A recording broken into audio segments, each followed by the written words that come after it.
Hi, happy Wednesday. This is episode number 12, and I want to dedicate this episode to one of my cousins and her daughter. Back maybe like 10 years ago, a little bit more, maybe 10, 11 years ago, her daughter was diagnosed with leukemia. And that was such a hard news for the whole entire family. It was really difficult to hear that. So whenever that happened, one day my cousin called me and she's like, I need a huge favor. And I was like, sure, of course. And she's like, the Wish Foundation has given my daughter a trip to Florida to Disney. And I need for you to come with me because I need somebody to drive me around. I have no idea how to navigate with the map. So it would make it easier for you to come if it's possible. So I remember I was like, yeah, definitely. So I requested the days off. It was going to be 9 days. And I began to kind of educate myself on the Wish Foundation. And when the date was approaching, we received shirts that said the Wish Foundation. And when we headed to the airport, they, before getting on the plane, they called out our names. So we stood in front of everyone and they did a round of applause. And then they walked us into the plane, and the girls had the chance to interact with the pilots and take pictures. Then after that, we sat down, and I remember the flight attendants would bring us cookies, and everyone was so nice. I feel like many people are familiar with the Wish Foundation, and when they would see our shirts, they would come to us and say really nice words, and sometimes they would hug us. It was a cool experience. Once we landed, we were greeted with someone with a sign with our last name, and we made it to the rental cars. And when we got to the rental cars, I handed over my license, and the lady on the other side was like, just pick whatever vehicle you want. It was mostly minivans. Like, pick whatever minivan you want, and the keys are already inside. And I remember the girls picked the white minivan, and we took off to Kissimmee, Florida. And that's where this little village was located. This village is it's a beautiful neighborhood because all the houses are like they have like a Disney theme. It seems like you're like in a cartoon. And when we got to the village, I went to the office. They gave me the house keys. We had a little house for 9 days. It had your kitchen, your dining area, your living area, 2 bedrooms, and fridge. We stopped at Walmart. We loaded for a little bit of groceries, the snacks. So whenever we were already inside of the house, it was already time to go do the orientation. So while I was in the orientation, my cousin and the girls were like doing the activities.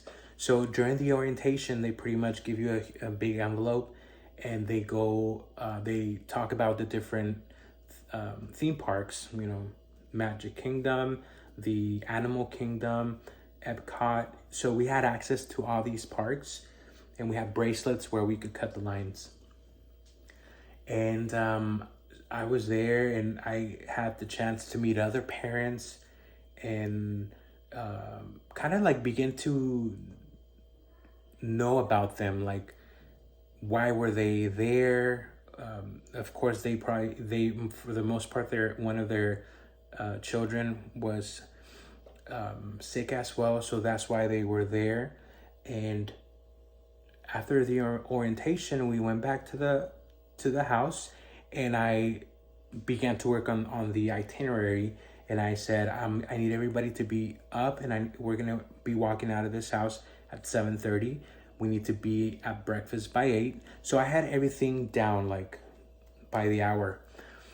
So we would have breakfast early in the morning. We would get ready, and then we would go to the parks.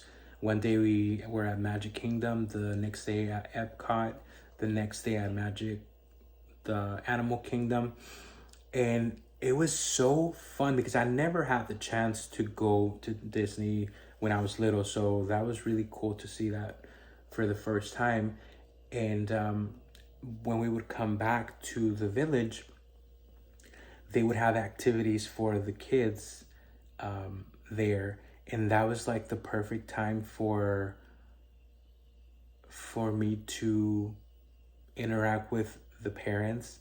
And I learned a huge lesson. I learned that these families were going through something so difficult, but despite all that, there was still like this positivity in them, and a lot of hope, a lot of just kindness from them. And it came in at a perfect time for me. I was not in the right place. I was really hurt at that time. So this experience reminded me what I had learned before with my abuelita, that even though my abuelita was she was bedridden, she was always happy, and she taught me that happiness is not a goal. Happiness is a way of life. You create happiness every day. It's up to you if you want to have a happy day.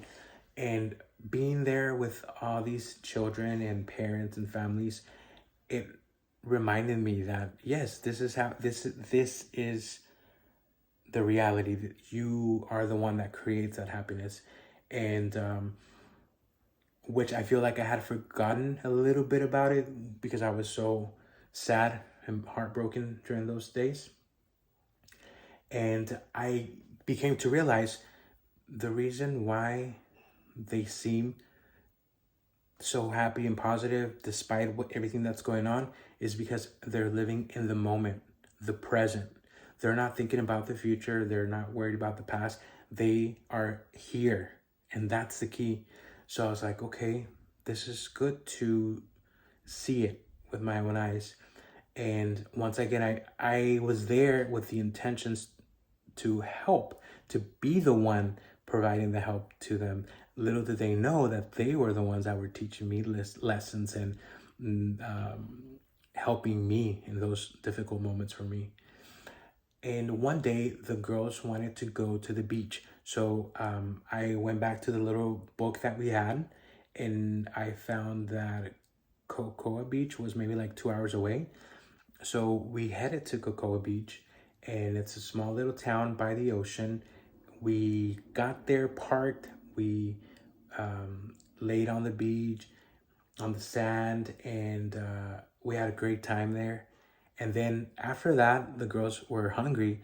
So they were, of course, you little kids were requesting Burger King, McDonald's. And I was like, no, I think that what we're going to do, how about we go find some place that is difficult to find in Dallas. So we came across this Cuban restaurant, and it was very small. When we walked in, it was literally a lady on the other side cooking the food, and then a gentleman was at the cash register. And it turned out that they were a couple, and it also turned out that she was from Mexico and he was from Cuba.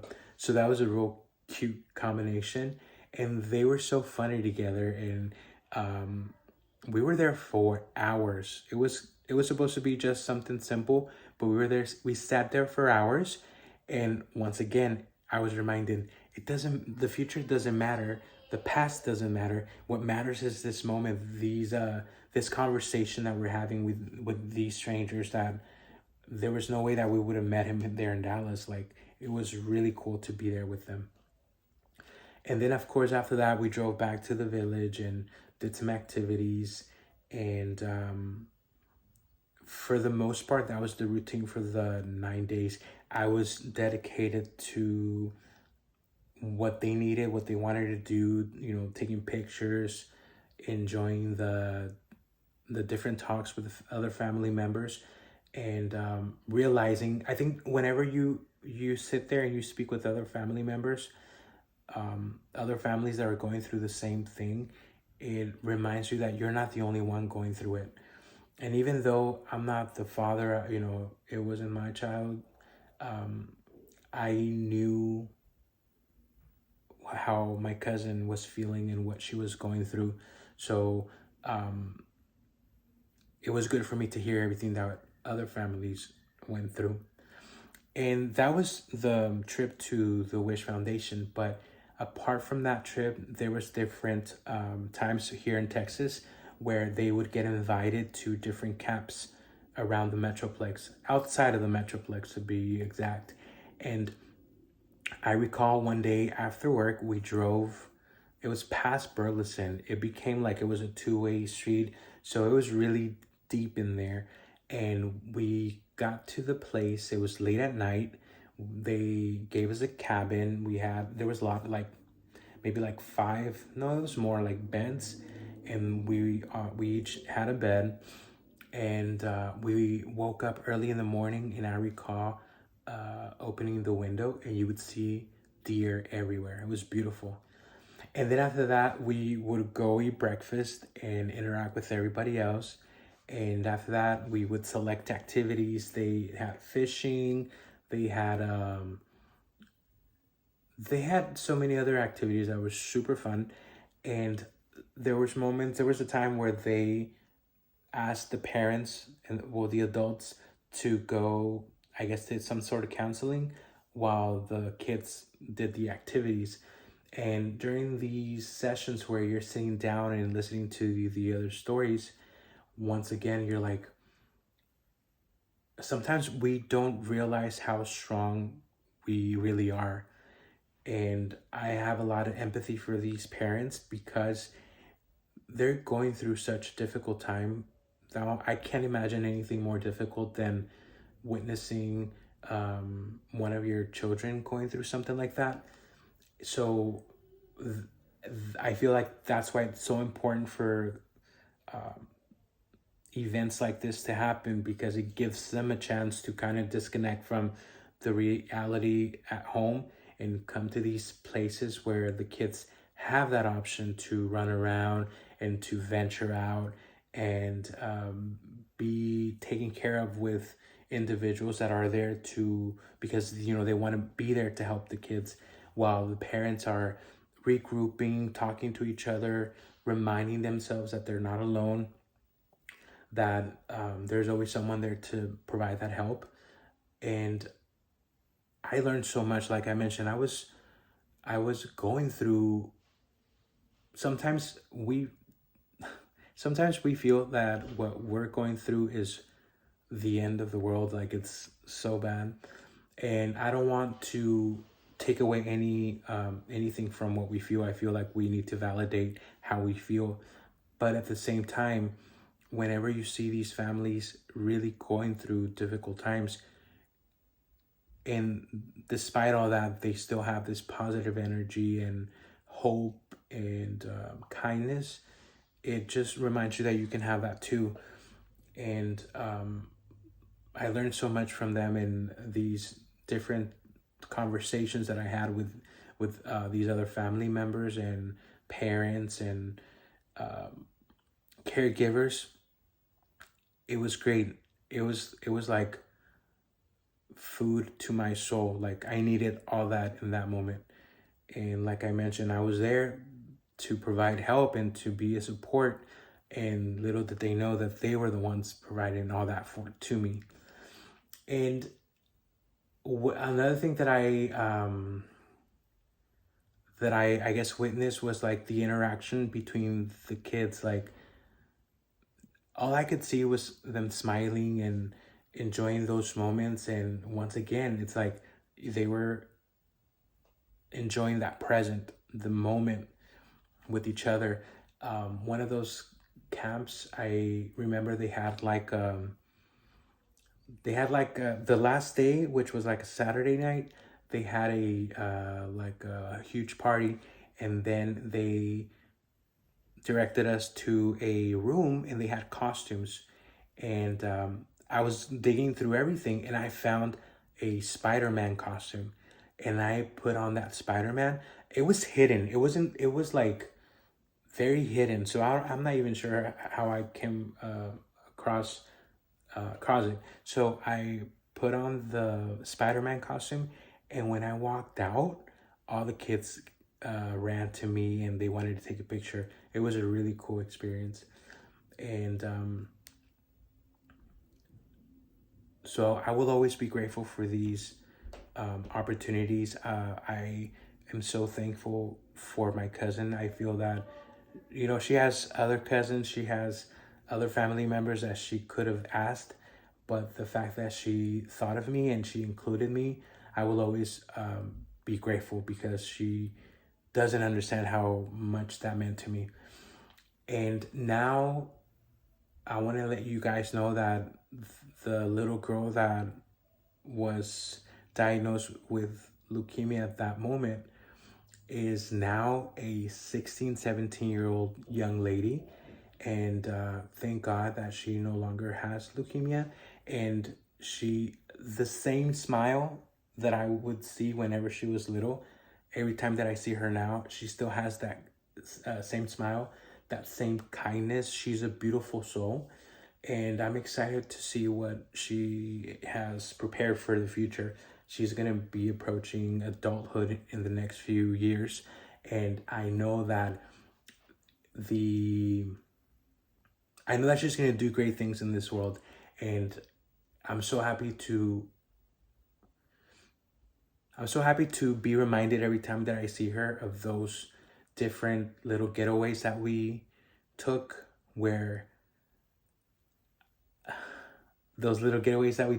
that helped me so much, helped me grow, helped me see life in a different eye. And not only that, but I'm so happy that I'm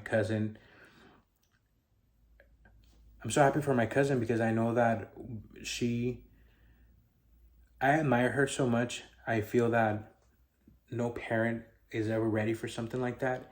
So I know that she has grown so much. I know that she sees life in a different way, and she's doing great. It's her and her 3 daughters, and I know that the other 2 daughters were a little too young to probably even remember all this, but as they get older, I know that there's a lot of stories that can be shared with them, so they can also know how strong of a older sister they have, and how strong of a mother they have. And we need to live in the moment. Let's not go too far, and let's not think too much from the past. Trust me, it's something that it's easier said than done. I am guilty of a lot of the times worrying about the future and sometimes thinking too much about the past. But the true happiness is right here in the present. And even if you're going through something difficult, remember there's always a moment and a chance for you to grow and learn something from that. So yes, I wanted to share this story with you guys. It was it's a beautiful story that I was able to be a part of. And I will see you guys next week. Next week it will be episode number 13. So I still haven't decided what I will talk about, but stay tuned. I hope you have a great weekend. I'm going to be out of town this weekend. I'm going to be in Fredericksburg, so I'm excited. Talk to you soon.